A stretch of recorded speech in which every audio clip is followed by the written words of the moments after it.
Welcome to the Rant Live. I don't know how many podcasts you listen to, Evan, but there's like all these different ways to kind of intro. It's like, some of them have like this kind of fancy where they're kind of talking as the intro is coming in. And then it's like, kind of it's all edited and stuff. But we do this live.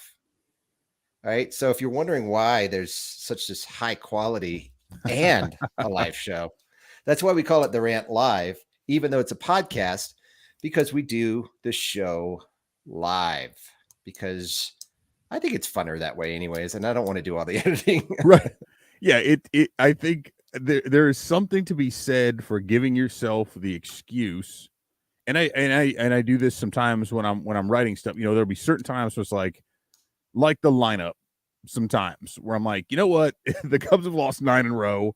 It's Sunday. The draft is tonight. It's the last game of the first half. Because I usually put a lot of time into that. And I'm like, I'm not even going to bother. But it's nice to kind of give yourself here's the reasons why I'm not going to bother. And for a similar fashion, like I know a lot of these podcasts are very, and they've got the mid-roll ad reads, and they've got all this clean, probably gone now. I blanked out. Yeah, you're here. Yeah, you're now I'm back. But they're just very clean and professional. But I think like what just happened, basically. Right, exactly. Like we'll just be like gone normally because we cut that out. Wi-Fi. But why? Yeah, but we don't need rather to do have that. you trying to figure out what's going on. Yeah, exactly. And I think it's kind of fun too, because it's interactive.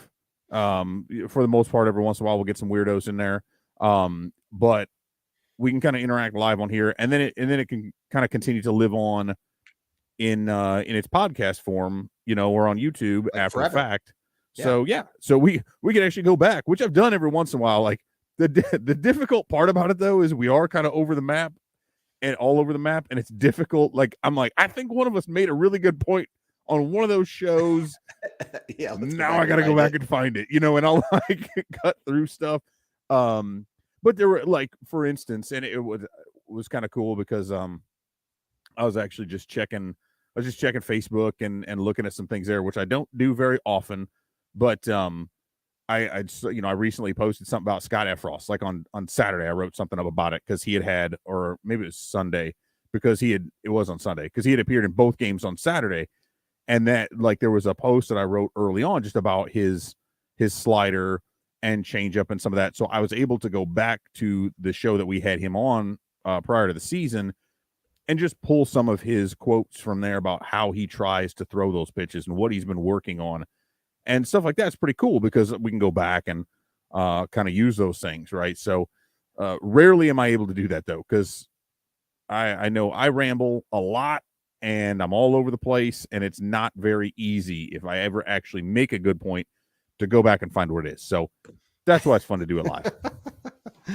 Yeah, it's definitely entertaining. And so the Cubs here, they finished the first half. It's not half the season, but we like to say it's half. The All-Star break, 35-57 with, I think it's the 4th worst record, and very close to being the first. I don't know. We should do a reversed kind of games back kind of thing. I guess I could probably figure that out here on my own. If you go to tankathon.com/MLB, let's check it out. And you will have right there, we'll give you your MLB. Let's check it. And you can do a lottery simulator on there, so you can hit it. So the Cubs are half game behind Cincinnati. And so right there, the Cubs do have the second best. Well, I guess it's really the 4th best because there's 3 teams tied at the best quote unquote odds to get the number 1 pick in the draft lottery. And if you hit the sim lottery, it will give you it will simulate a drawing and give you the order. I get Cubs 3rd. I get Cubs at the 3rd one when I did it. And which and of course, based on, and I know we'll talk about it, but based on kind of where the draft went last night, boy, I tell you what, it did not go according to plan. Really, I don't think anyone, except for the first and second picks, right? Right. But even that, like, was in an order different from, I think everybody almost, had Drew Jones 1, and then Jackson Holiday going Oh, the 2. defense have to be They so flipped. stoked to get Drew Jones Oh, at number 2. well, and The guy's I felt like they had a really good draft. It was 3 prodigious. picks. But here's the thing: like both of those dudes at the top got $8 million plus signing bonuses. So I don't think you're going to be too upset about going number 2 when you still get basically the same amount of money. But seeing Kumar Rocker go 3 That was crazy. was That was nuts. wild. And they signed. They gave that was under slot though, right? Yeah, I think they were able to go under slot because of everything. But what's wild about that is he still made more than he would have gotten had he signed last year. Now, I'm sure all things considered, he would have preferred to have been in an affiliated organization, although maybe not the Mets, based on how that all went down. But he got more than he would have, but I think they were able to go under slot with him, which then helps down the road. And the Rangers now have him and Jack Leiter, who were the number 1 and number 2 starters for Vanderbilt the year prior. And great baseball program. Yeah, so that was very, very interesting because those two were kind of battling back and forth of being the best pitcher in the country last. And for most of it, Rocker was seen as the better one. Leiter obviously kind of took that over and ran with it, but really, really interesting. But then the way that everybody thought, myself included, I assume you as well, that domino all of a sudden kind of got thrown in the mix, stopped the normal parade of dominoes, right? And then it was like, holy cow. And there were a couple other picks that kind of went up, and everybody's going like, oh, well, the Cubs would basically just take one of A, B, and C, whoever was actually still available, because there was supposed to be so much helium with these guys. Cam Collier was supposed to go top 5. Kevin Parada was supposed to go top 5. Zach Lee was probably going to be going. All 3 of them were there. Neto. You're rubbing your hands. You're like kind of, thinking this is going to be amazing. And then they go, not only did the Cubs, before we talk about who the Cubs got and what, it was interesting to me and what was kind of wild. So did Elijah Green, did the Pirates get Elijah Green? Is that who got him? And then Collier fell all the way to 19 to the Reds. Which is nuts. Yeah, which is crazy. And that was, the Reds actually had some good picks. Yeah, and were there some signability issues in there? I don't know. You see how some of these guys fall, and there's all kinds of stuff there. But I think, and I had tweeted this out, I don't know, maybe an hour or so before the draft, and I know Mike Cantor had written about it in the rundown, and I kept getting the feeling, I'm not alone. There were other people who had felt and expressed this same thing, right? That the Cubs were going to end up going under slot with that first pick, which generally, again, is going to be a college player who has a little bit less leverage. Although, again, Horton does have some leverage because he's draft eligible as a sophomore. He's only played 1 season of college baseball. So in theory, he could go back.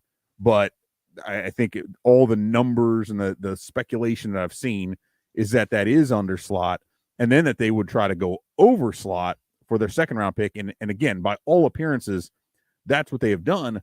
But it was really, really interesting that everybody, like, there had been all these fears, if you want to call them that all these players, that everyone who's really into this wanted the Cubs to be able to get at least three of those players were right there and available. And the fact that the Cubs not only didn't pick any of those players, all of whom were position players, but that they went pitcher with that first one was really, really interesting. It was a fun watch. I wish they could have maybe sped up the pace a wee bit on that first round. The second round kind of moved quicker, but yeah, man, that was wild. So do we want to hit on all the draft stuff and really dig into that right now, or how do we want to? We may as well. Yeah. I mean, you mentioned Cade Horton was who the Cubs went with. He was in the MLB pipeline. I think he was 24th.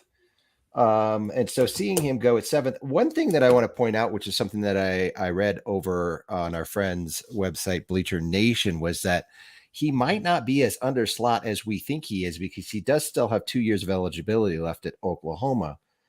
So that might factor in. I don't know. It would, getting picked 7th as a pitcher, I just don't know if you're thinking, especially as a college pitcher, if you're thinking you've got more leverage in future years versus the current year. but it might mean that that's not as underslot a pick as possible. And I thought that was interesting that he pointed that out. Yeah, it is now, and I will. The Cubs have already made their pick. I know round 3 is underway, and those things are going. It's kind of wild to me too that Ben Joyce, the dude who throws like 105 miles an hour, went 3rd round, I think number 112 overall to Anaheim. That was kind of an interesting one. Again, I don't know if they're freaked out that he's going to, blow something out or there's other issues there or what. But yeah, I mean, the Cubs have made two of their picks. Both they got another. Was that another pitcher?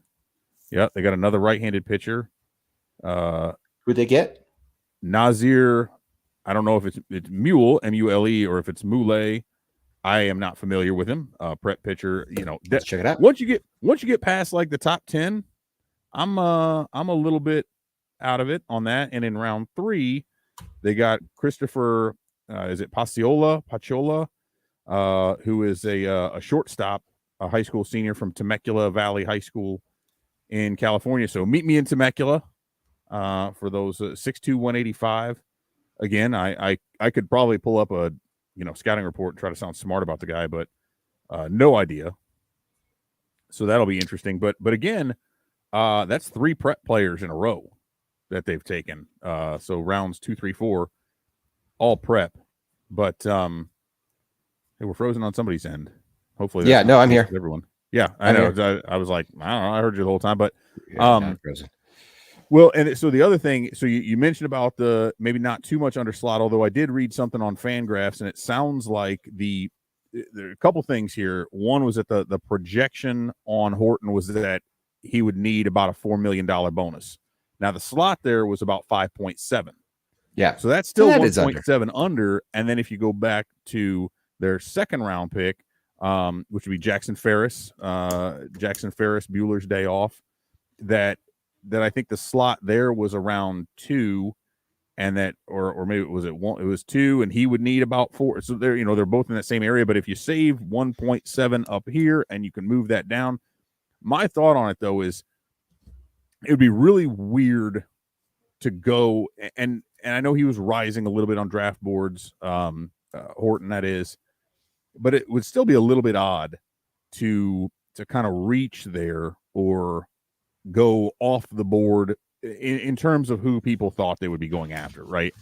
If you did not already have a very, very clear idea of what he was going to command in a bonus, what it was going to take to sign him, and the fact that then you could go and take that, because if you're looking at their 2nd pick in Ferris, you're looking at possibly the best left-handed prep pitcher in the draft. So very interesting that they took last year. And that's a good point you raise, is that I think you're totally right on there. They had to have had a conversation with Cade Horton.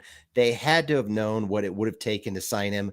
Otherwise, this doesn't make any sense. It didn't really make sense when they did it in the first place. But if they didn't know what they could sign him for, it really doesn't make any sense. And so I think you're right. You've got to be right on with that, because I mean, if you look at his college career, he had Tommy John surgery in 2021. Last year, he only pitched in 14 games, 30 innings. He had 49 Ks in his final 5 games, which was 30 innings, 13 Ks against Ole Miss. I mean, he showed over 5 games some pretty impressive stuff. But you don't draft a guy number 7 overall based on 5 games. And that's based because his ERA outside of those 5 games was like over 5 for the whole season. And so it's, he had good strikeout numbers, good control. He wasn't walking a lot of guys. In those games, it was he had an 8.16 strikeout to walk ratio, which is exceptional. And so obviously he commands his zone really well in 5 games. But so it's just, it feels like the Cubs are really walking a thin line with this pick and with what they're trying to do with Jackson Ferris, and it could all fall apart really easily. And it's kind of baffling given where they are right now in terms of their organization, their organizational depth, the talent of the big leagues. And I'm sure it's all going to hopefully in some way, shape, or form make sense once they pull the trigger and get, by August 2nd, the trade deadline is going to be here. And so like we mentioned earlier on another broadcast, we're going to find out what the Cubs are doing here real quick, well, or at least we're going to see what they're doing. It might not make sense, but after this, I mean, hopefully we find out that they sign Horton and Ferris. I'm worried about Ferris because, yeah, I mean, he's committed to Ole Miss. It's going to take money to make sure he doesn't follow through on that commitment. And that's a huge decision. And you and I both have kids that are younger. And if you can kind of envision like making a decision like that, especially as a family, I mean, like, you know, I mean, I'd want my kid to go to college, but, you know, I mean, you got to let the kid do what he wants to do. But at the end of the day, that's a big decision. And so I'm just a little worried that the Cubs are getting a little too cute here, particularly given that, you know, listen, they need to not be cute. They need to get like, I don't want to say sure things because you're never going to sure thing in the draft, but they do need to have this draft just doesn't make enough sense given where they are right now organizationally to me. Yeah. And I did clarify a couple things as I looked at it. So the slot value for the Jackson Ferris pick was 1.66 million. Okay.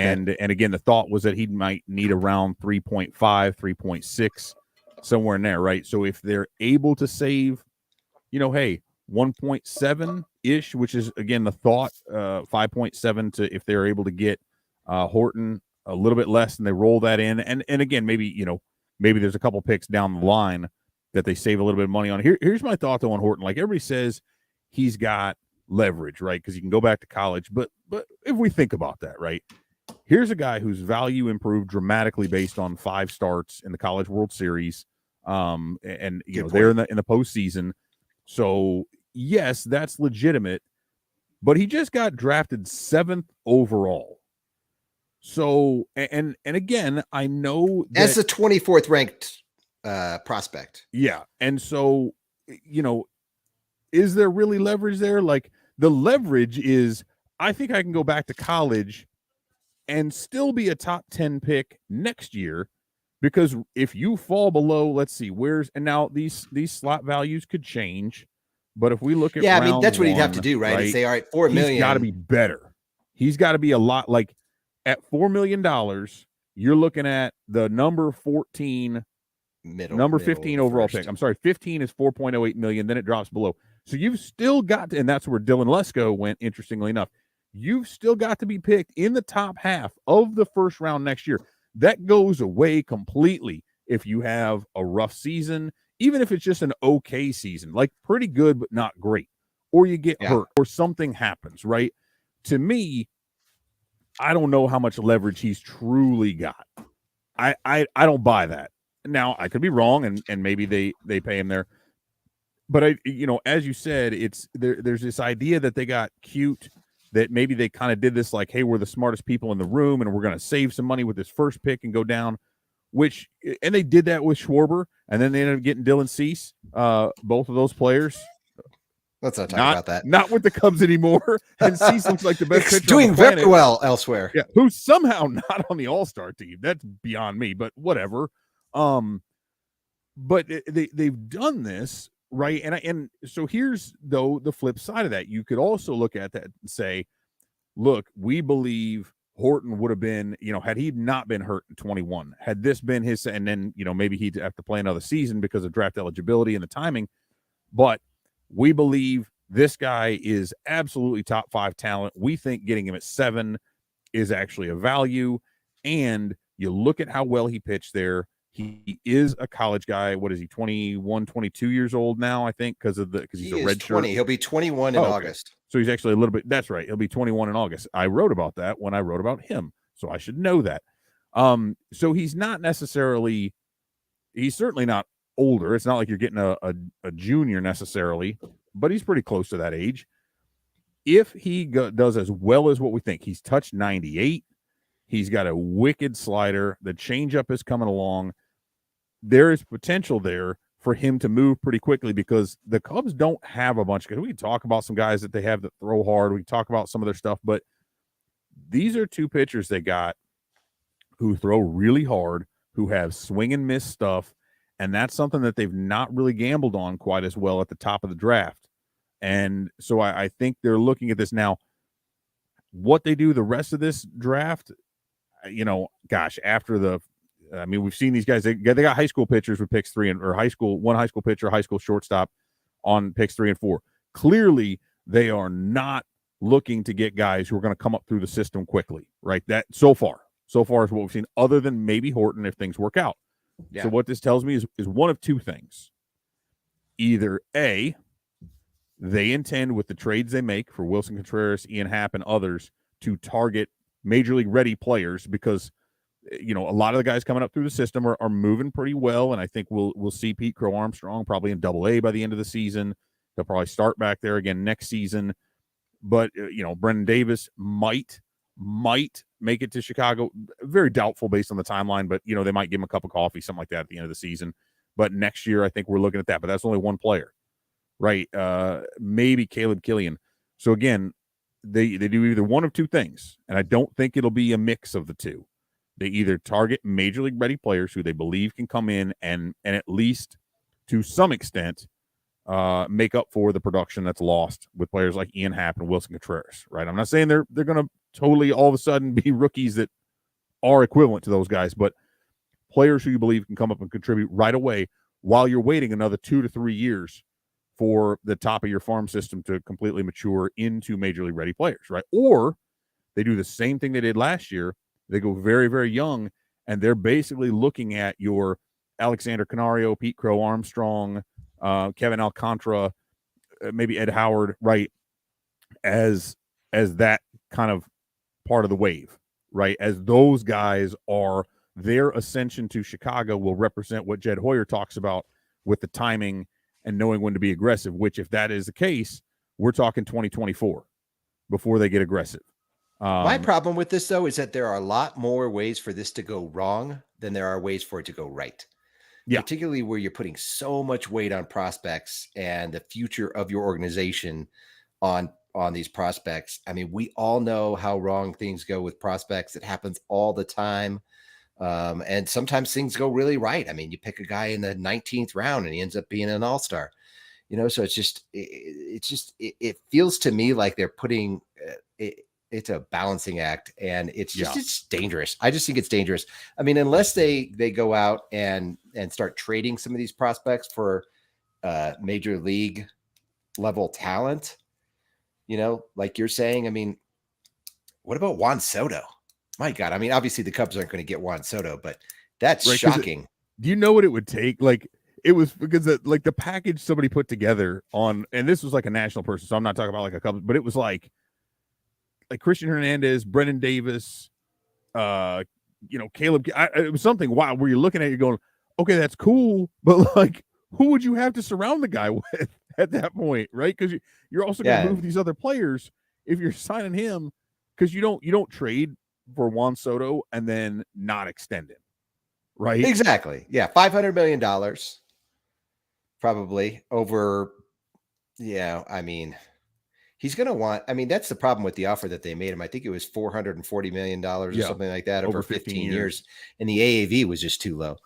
Yeah, it's 29 and it was backloaded, right? So it's like a lot of people look at that and say, $440 million, how can you turn that down? Well, he can turn it down because it doesn't make any sense in baseball's economy currently, right? Over that period of time. And I'm sure there were like tons of other deferment. I mean, we don't know how it's broken down. My understanding it was heavily backloaded, which in and of itself doesn't matter. But, and I get that helps a team at that AAV to kind of navigate around it. But that would just require a tremendous, and again, I think a team like the Cubs to make a move like that, and I know a lot of people have said that would accelerate their timeline, but I want to look at a couple of things right here. And like, Soto's not having the best year right now, right?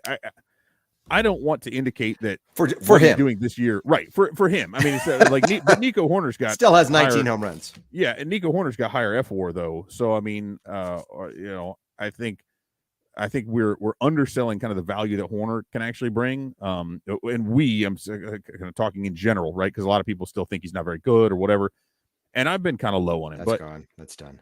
Right, but I also look at somebody like Soto, and I think could he be potentially, you know, because we saw what he could do last year, right? If he does that every year or anything even close to it, no brainer. But if you're getting a guy who's going to be simply very good. Very good every year, which is, again, admittedly very difficult to do. If you are a top 20 player every year, that's worth a whole lot right across the board. But based on what I'm looking at and what the Cubs would probably have to give up to make that happen, I'm not entirely sure with where they are currently.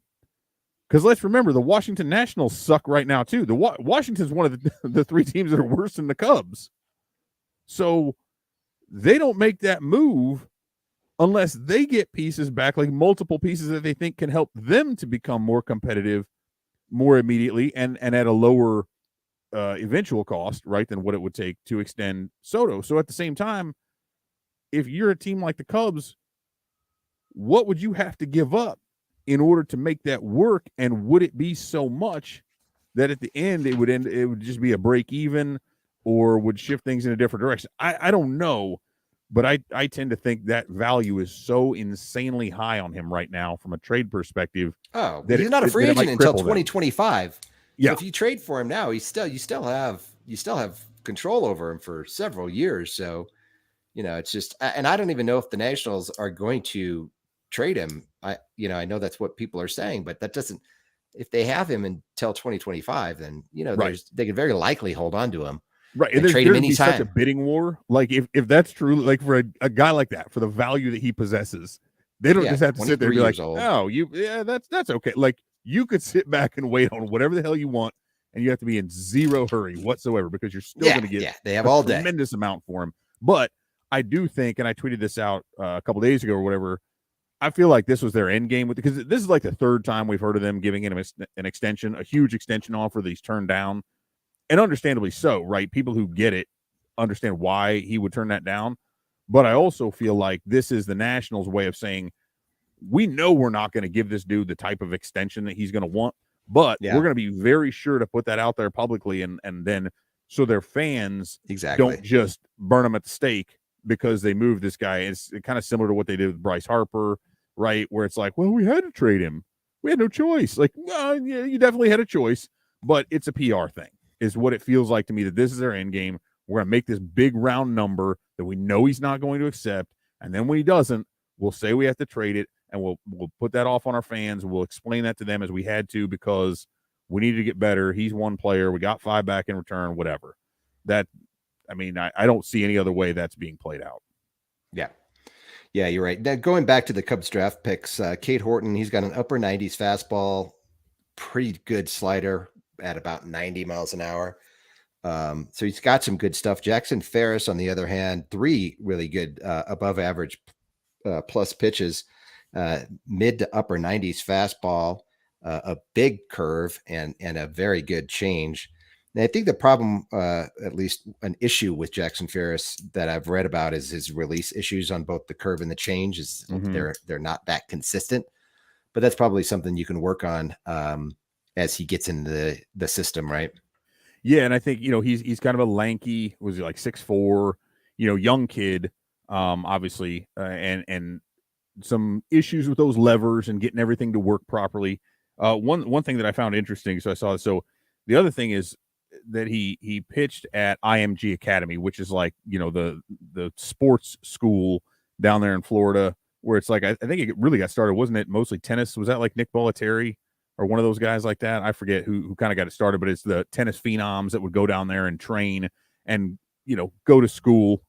It's a school, quote unquote, but primarily for elite level athletes. That's where Elijah Green was as well.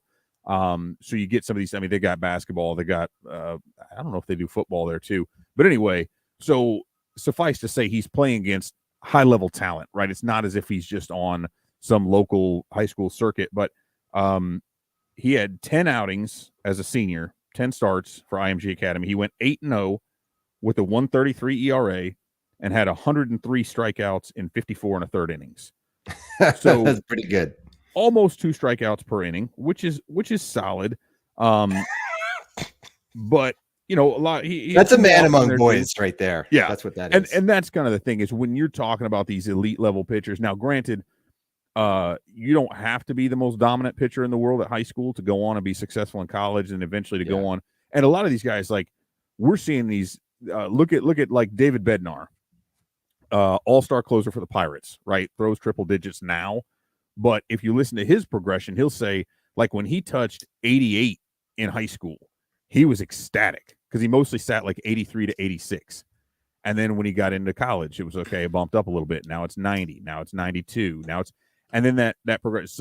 Everybody's different, right, in that regard. But if you're throwing upper 90s, if you're 95 plus in high school, those kids aren't seeing that anywhere. And you have good breaking. So like it's just insane. Yeah, that's crazy. And that's what's wild is so a lot of these, like I think Lucas Giolito was like first hit 90 when he was 14 years old. That's crazy. That's a freshman in high school. That's crazy. Like that is elite, beyond elite level velo at that age. So I want to be careful with that. And then a lot of people are going to scream like, "Oh, it's Tommy John! Oh no!" But I mean, a lot of these kids are training for velo from a very early age. But at the same time, there are things that if you are, sometimes these pitchers throw a little bit of themselves into it too much. They're muscling up. There's different. They're not very repeatable mechanics. And so you do have those situations where they're going to get a little wild. Those sorts of things will happen. And a lot of that gets glossed over because if you have that kind of swing and miss stuff, especially at the prep level, you can get away with walking a few batters because you're just going to strike out the next three. You can walk the bases loaded, strike out 3 in a row. You will not get away with that in professional baseball. And so those are things. But my view of it is I sit there and I look at it. I think not only with signability and what the front office almost assuredly had in place and knew in terms of what it was going to take to sign at least Horton. Like I'm more confident of that, but I think they've got a pretty good idea on both of these guys. And surely they're looking at saying Horton in particular, like that slider he was throwing was only like 2 months old, right? Like he developed that during the latter part of that season and really rode that. So they're saying, hey, this is the kind of electric stuff that we think if we can tighten this up a little bit, we can get him in the pitch lab, especially with Ferris. We clean up those delivery issues, and we're talking about a lefty with really good deceptions. Again, high velocity, swing and miss type stuff. There aren't a lot of those guys out there, and this is the opposite of what they were doing, pre-2019. That's not that long ago, right? They've got some really, really good prospects moving their way up through, but for such a long time, they had safe picks, guys who, and some of them have actually, I think it was Tom Hatch I saw the other day, like throwing 100 or close to it maybe, but they did not do a very good job of developing that. They didn't look for it. And I think it's very, very interesting to see what they think of these guys, how they perceive them coming into it, and what they think they can do with that stuff, right? We're talking about higher ceiling, riskier, higher ceiling pitchers than what they had previously really been going for, even lately when they've been a little bit more aggressive with it. So I'm interested in it, but as you very correctly noted, right, there is no such thing as a pitching prospect. There is a great deal more risk in drafting pitchers than there is on hitters, and particularly if you're looking at college hitters. So for them to pass up on someone like Parada, right, and go this route, I think says they are more risk tolerant, and pending on what we see as far as the trade returns, my gut feeling at this point is that we're not going to see them truly go for it until 2024, to really start trying to spend. They don't have the pieces in place. I know a lot of people don't think they're getting Bogarts, right? And which would signal really try. At least that would be a huge contract. Although again, as we've said on here, just signing him doesn't mean anything. Why would you sign him and trade Wilson Contreras? And I get that you're going to get pieces back for Contreras, and it's only money to sign Bogarts, right? Because he's going to be a free agent. But still, it just, to me, that doesn't make sense. I don't see them signing Bogarts. It doesn't make sense. They've got one of the best shortstops in Horner out of nowhere. There was no reason to believe he was going to be this good this year. And I mean, they've got like 15. They've got 15 shortstops coming up. Right about now. Again, Can they be moved? Yes, to different positions. Can Horner move to a different position? Could Bogarts move to a different position? Could you use that as a way that now you've got an excess and those guys become more expendable in trades to acquire them?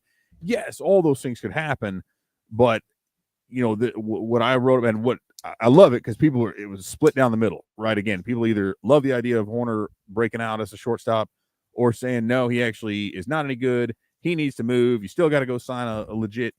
And I get it. Like an elite player is an elite player. You want as many of them as you can get. But if you do not have, let's talk about Juan Soto. Let's talk about Shohei Ohtani. Let's talk about Mike Trout. Having an elite player doesn't mean jack shit if you don't surround them with enough other players to make a good team. Again, the Nationals, one of the few teams worse than the Cubs, and they're doing it around Juan Soto, who's better than anybody the Cubs have got, right? The Angels have 2 players that are better than anybody the Cubs have got, and they're awful. So you can go out and sign a guy for $300 or $400 million. That alone doesn't mean you're going to be any good or that you're really trying to compete. So, could they do that and make sure that it's a way to keep fans in the seats? I guess. But like I said, we'll know today's the 18th. We've got 2 weeks. We will know in 2 weeks. I believe we'll know in 2 weeks what the Cubs are going to do this offseason and perhaps even into the next trade deadline. Right. Well, we'll know what they've done. It'll just be a matter of will we be able to interpret what their chessboard looks like, right? I mean, they know, you would think, they know exactly what they're doing. They've got scenarios kind of built out, and they know where their weaknesses are. They know where they're trying to build for the future. They do know. We'll never know. All we can do is just guess it. Right. But that's the thing is that we'll know what they've done. I just don't know if we're going to have a good sense of what that means for the future and how everything plugs in. Because as you mentioned in the off season, that just presents a whole nother, another thing that we have to try to consider is, all right, well, now we know who they've drafted. Now we know who they've traded and who they've gotten back. And then it's like this, it's a never ending progression until you finally get to a point where you're like, okay, now we have a good team. Right. And that only comes from one of two. Well, not one of two. I mean, it can be a combination, but you've either got to sign those players, right, to be your core foundational position players and pitchers, or you've got to promote them through the system. Now, doing either or is, again, a recipe for disaster. You've got to have that. And what I wonder, though, so here's another thought, right? If you look, at least on MLB.com, and these things may shift a little bit based on, I use that. This is a good source of truth, just kind of versus looking at every single ranking. But if you look at MLB.com right now, pending the addition of these new players, once the Cubs sign them, the Cubs' top 5 ranked players, prospects, are all position players. And 15 of their top 20 are position players.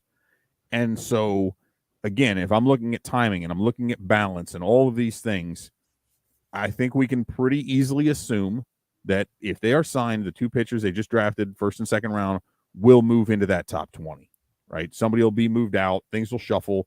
Those guys will go in there. So at that point, then you're looking at maybe 7 of 20, which is not great. I mean, to me, I'd like to see a little bit more balance or preferably I'd like to see more pitchers than position players in the top 20 just because of the volatility there. And there again, it tells me that they're doing some more work. They like the way the system is headed, and I know they love the way their position players are developing, but we're still not at the point. Steele starting to make some waves, definitely. Thompson starting to do some good things.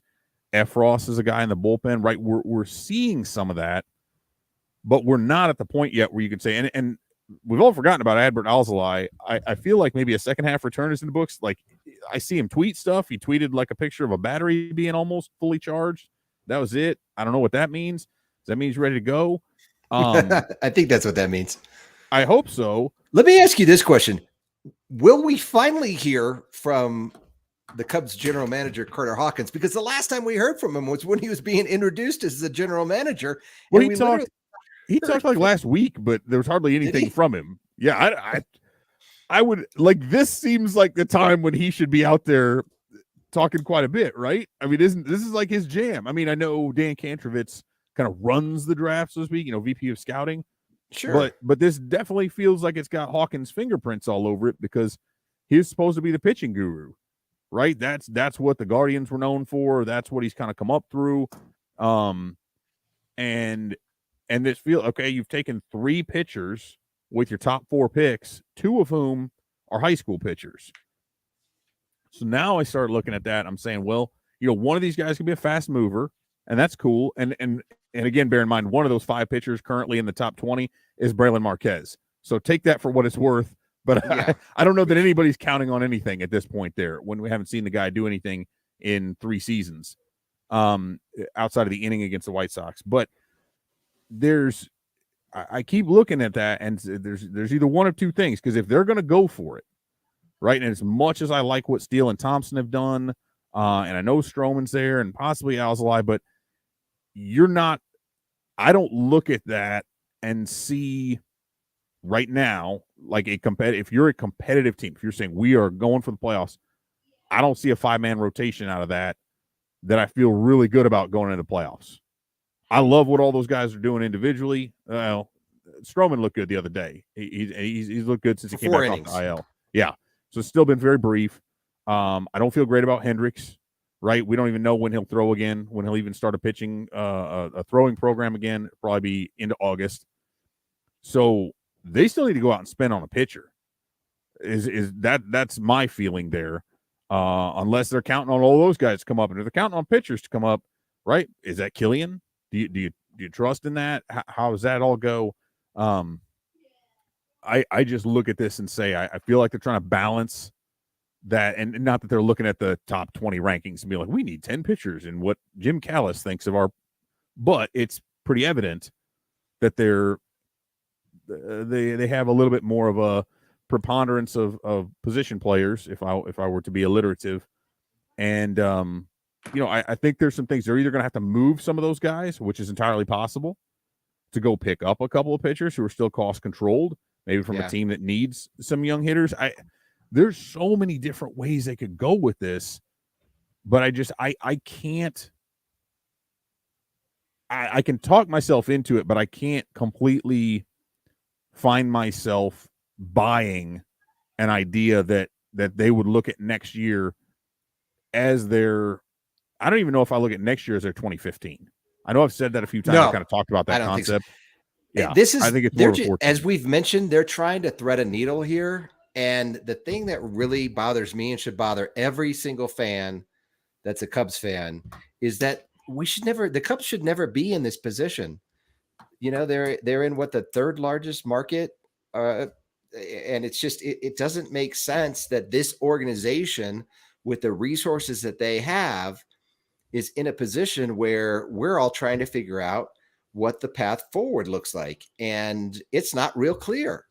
And so that's the thing that really gets to me. And it's a thing that just shouldn't happen. And yet here it is. And, we're trying to interpret it as if it's like some caveman drawing language that we need to, bring experts in to assess exactly what is happening here. And the Cubs should never be in that position. You just muted yourself there for a second because I was yelling at my kids. Oh, that's good. Well, do you see that? It was transition was so good, wasn't it? And I think the other factor in this, right, is because when I first started kind of writing about it, it was really more of a hypothetical in that, you finish in the top 6, like then you're in the running for that draft lottery. Yeah. Right. And so the worst 3 teams have the best. I mean, it's like everybody has, I forget what the full, and it goes down. I guess it's the top, like you have a shot. It's the bottom 18 teams, right, that are all kind of in it if you're not in the wild card or whatever. And so you could have a shot if you move up, whatever, but it's those teams that get that lottery shot. And you can only, if you are a team that pays into rev sharing, you can only be a part of the lottery for 1 year. The next year you cannot. And so, again, if we look at it right now, the Cubs are very clearly in that spot. They are going to end up trading some players. They're in that spot with good players. They're going to trade a lot of those good players. Now they'll be even worse. And even the teams that are below them, they could also trade some good players. But if you would look at like the A's, and so I look at what the A's and the Reds, right, in particular. Oh, there's my tankathon. Washington, who are they going to get rid of? Unless they trade Soto at the deadline, which I very much doubt is going to happen. Oakland and Cincinnati have already moved most of their good players. Now, they could get rid of a couple others, but I don't think they can get as much worse, relatively speaking, as what the Cubs really could do, which is hard to believe given how bad their record is right now. Yeah. But if they get one of those, right, and they land a lottery pick, they cannot be in the lottery next year. And so it automatically, and I'm not saying, so much for disincentivizing tanking, right? We got 4 teams on pace for 100 losses, but that still only means that in 23, right, they will get possibly a number 1 pick. Who knows? But a top 3, top 5. No, you can only get if you pay into, and this is somebody was asking about 2 years in a row, but if you pay into rev sharing, I think if you're a middle team, so normally 2 years in a row, but the big market teams are being disincentivized from getting, from trying to tank multiple years, right? So it does not do any good for the Cubs to then try to be do anything to be bad, right? They don't want to be in that again. So that's where, 23, could they start kind of going for it a little bit? Could they start trying to be a little bit better? Yeah, they could. They almost have to, though. I mean, to your point, basically really what you're saying is if they don't, there's no point. They're not going to get a lottery pick 2 years in a row. Yeah. And so they have to start going for it at some point, i.e. this all needs to start making sense to us soon. Yeah. And that's where, and that's, again, so let's just clarify. I want to go back on this. I want to make sure this makes sense. The lottery is for the top 6 picks, right? It's every team that's not in the postseason has odds, right? And then the lottery will be for those top 6. If you do, so, I mean, you could finish just out of the playoffs and still get a top pick. The chances are very low. It's less than 1%. And so it's like 16.5% for the worst 3 records, right? So it's still a little bit weird. I still find it strange to tank just for an extra 3% chance, but whatever. And so you'll fall as long as you get something in that top. Now, the real irony of it would be, what if the Cubs finish 7th again? What if they get the 7th pick again? They're not in the lot. They could theoretically tank again to get it. If you're a bottom 6 team, let's just say, you don't end up getting one of the top 6 picks, you would then be number 7. Correct. Is that how it works? Yeah. And it goes by record. Right. So it gets recalibrated. Right. They do lottery for the top 6 picks. And from that point, it goes by record. And conceptually, it could be the 30th team that gets in that top 6, right? Because they still have odds at getting a pick. It's only non-playoff teams that are eligible. Okay. So the 18 teams that don't. So right now, the Cardinals are on the outside looking in. While it is only a 0.23% chance, hey, the pessimists out there, the devil magic, the Cardinals could get the number 1 pick in the draft. They could miss the playoffs, get the number 1 pick. Right? Yeah, right. That feels like it would happen, right? It is possible. It's very unlikely, but who knows, right? It's just the way that goes. So the Cubs could be one of the 3 worst teams in baseball and still not get a top 6 pick. They'd be number 7th. Number 7, not 7th. And then they would still have the chance to be in there again the following season as far as the lottery pick goes. Now, that would be really, really, really bad if you went 7, and then still were trying to get a top 6 the next year. If you have a single-digit draft pick 3 years in a row, that's really, really terrible. And so it's not, someone's mentioning, so a large market won't get a first overall pick for a while. I don't think you guys are understanding this. A large market can easily get the number 1 pick. They can't get a top 6 pick 2 years in a row. Yeah, okay? So they can get the number 1 pick. They can get the number 1 pick.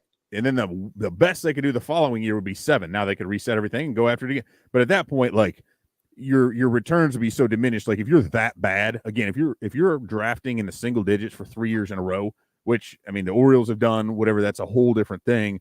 But the Cubs doing that, so that they're virtually guaranteed. Well, they are guaranteed that, right now, the very worst they could possibly get for next year, if the season ended today, Very worst they could get is a 7th pick again, right? If they didn't fall into those because the record's bad enough, which is embarrassing in and of itself, right? To have done that after all the stuff they've gone through. But if they do get a top 6 pick, then let's think about that, again, though, because as I'm thinking about that, let's say that, okay, the top 6 picks, let's say 2 or 3 of the top 6 picks end up being occupied by teams that have worse records than the bottom 6 teams.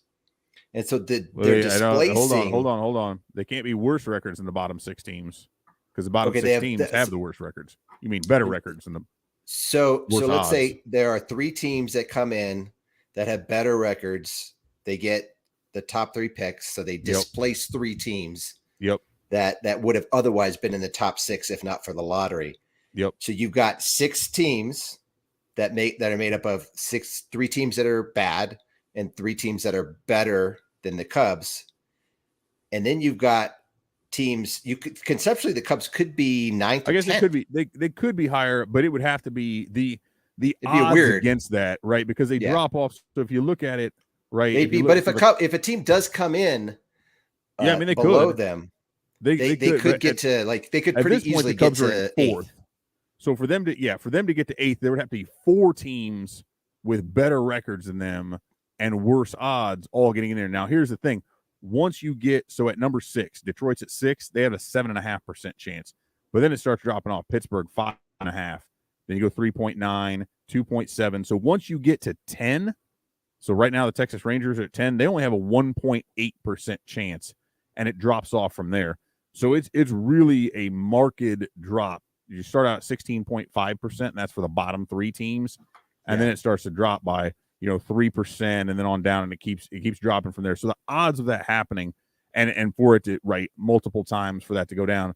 So once you get to number 12, that's 1.1%, and then it drops from there. So you look at less than 1.5% chance for those 11 through 18 teams individually. Some of them less than 0.5%. Are they going to do like will they do a show like the NBA does, like a draft lottery show, or I don't know? They'll have to. They'll find some way to screw it up, and they'll put it on. They'll put it on Peacock or something that nobody's got. Opposite, like the World Series or something. Right. It's just really, really dumb. Major League Baseball has done a very poor job. Like I had mentioned, I was out in kind of the middle of nowhere. We didn't have access to Peacock out there, and I could have maybe pulled up the futures game on my phone, but like the signal wasn't very good. And so half of it would have been very blurry.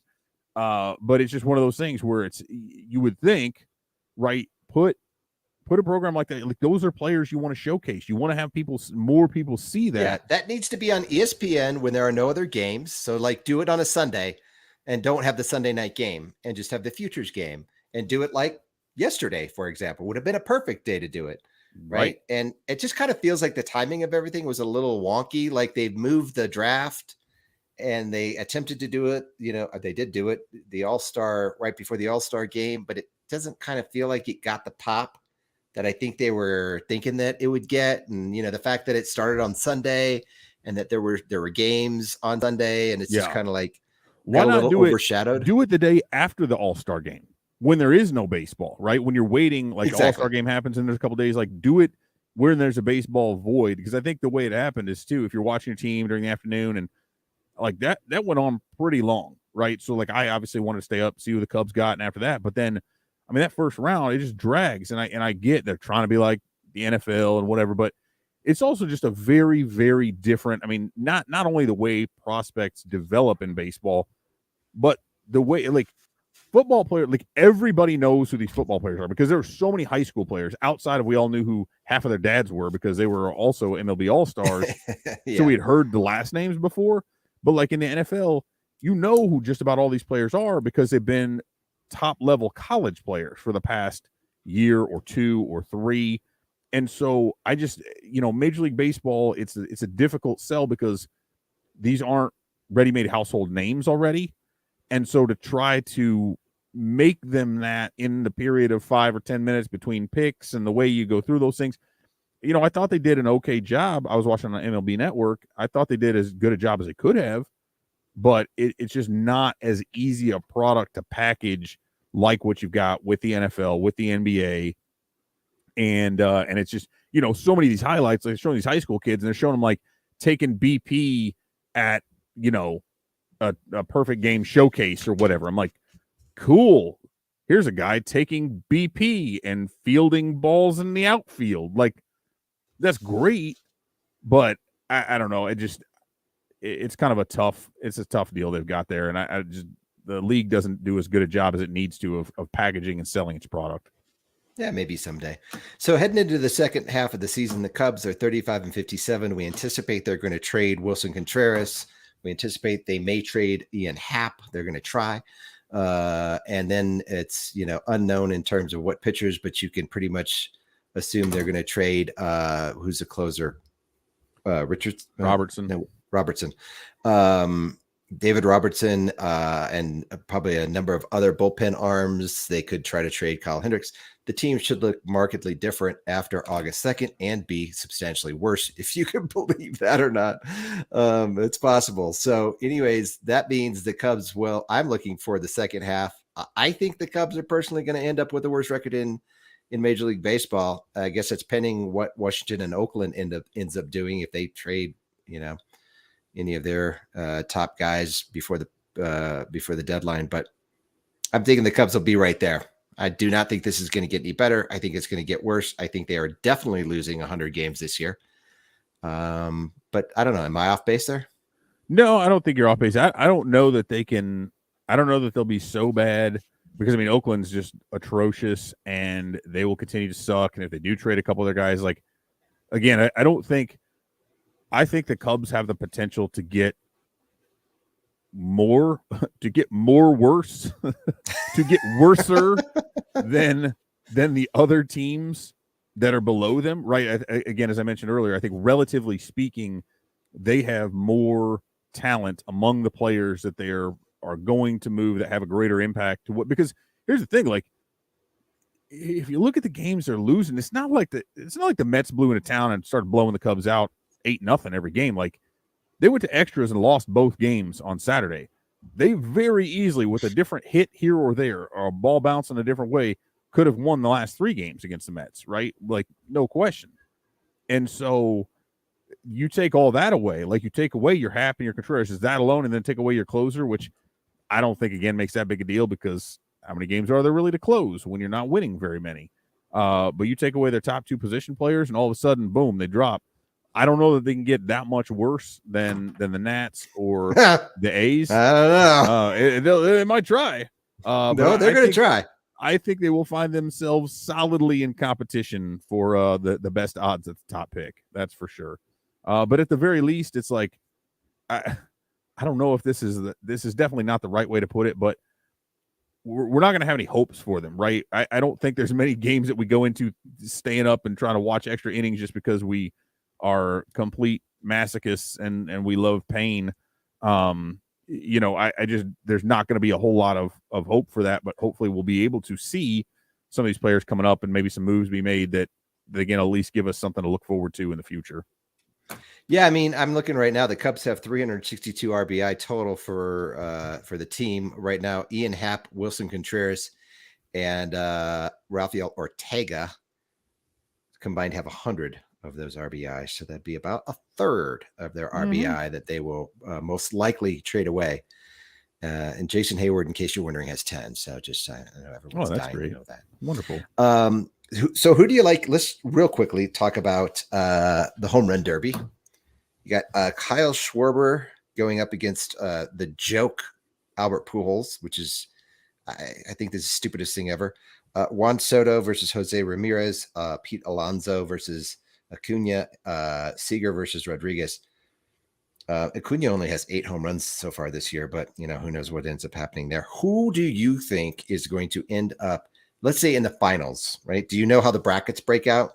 No, but is it set up so that Schwarber and Alonso can meet in the finals? Yes. Okay, yes. Then there you go. It's going to be one of those two. That's a no-brainer, right? I think there's no way Schwarber needs to get Bryce Harper's dad to pitch to him. And I'm not even joking about, like, part of that's a joke because, Harper's dad was firing him in there and they weren't letting the balls land and Schwarber got screwed in Philly.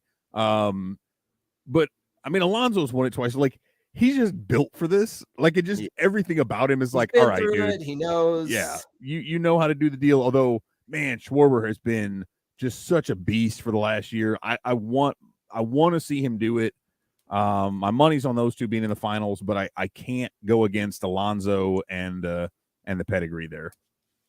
Yeah, I think that's what MLB is hoping, that they get kind of those two guys, right? Yep. And I think if they do, then that'll be good. So it'll be fun. I just saw Wilson Contreras and his brother William are batting. I don't know what number, but they're back to back, which is cool. And so that's just cool. That's a cool story. It's good for Wilson Contreras. And on the backs of their jerseys, does one of them have to say WILLS and one of them is WILLI? Because when you get the same, like you got to keep going with the abbreviation until you get to the different letter. Or is it WN and WM? That's what I would that think. Way. That's what I would think. That would make the most sense. That probably does. Coming out of the break on Friday, the Cubs, I guess we could probably do another show. Maybe, I don't know. We'll see. I'm traveling and you got stuff going on. So we'll see if we do another show. But the Cubs will start out at Philadelphia coming out of the break. And then they have it's weird. They have 3 away at Philly. And then they have 2 at home against the Pirates. And then they go back on the road to San Francisco, which is kind of bizarre after a day off. And then they're at the Cardinals. And that just happens to coincide the beginning of that series with the trade deadline. So, man, it's going to be crazy over this next like 2 weeks, basically. But yeah, no doubt, should be fun to track. So we'll see. In any case, I'm sure we'll have a show after the Philadelphia Phillies series. There probably isn't going to be a lot for us to talk about after the All-Star break that we can't already cover on CubsInsider.com. But thanks for joining us, everybody. It's been real. Evan, Have yourself a good week. I'll see what I can do. Take care, everybody. I'll see you guys later. Bye.